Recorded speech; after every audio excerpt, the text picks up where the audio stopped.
Closer home, a section of farmers bordering the Tsavo National Park in Taita Taveta County has shifted to poultry farming as a remedy to the perennial human-wildlife conflict that has now rendered crop farming unbearable in parts of the county.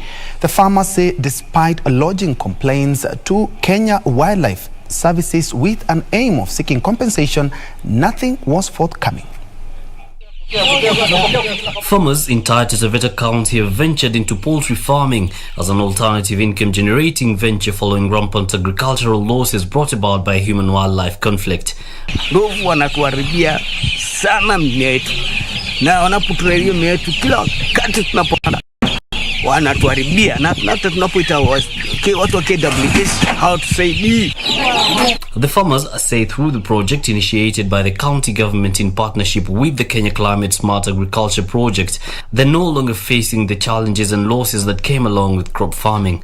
Lazima kila mmoja atainuka, na kama tuko na vile tuko na watoto wa shule, najua kwamba mradi utasaidia hata kupeleka watoto shule, kupeleka watoto makoleji.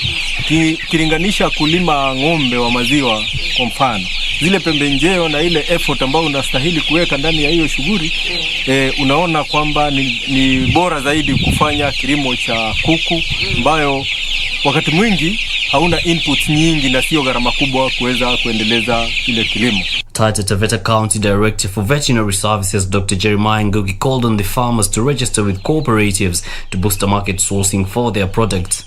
Kama unategemea kitu kama kilimo cha kuku, ni mradi ambao huhitaji pembejeo kutoka nje, na kwa hivyo you are able to sustain your enterprise kwa urahisi. The farmers will also benefit from a follow-up on the project after 6 months, where the county government will be looking to address various challenges that may have been faced during the business.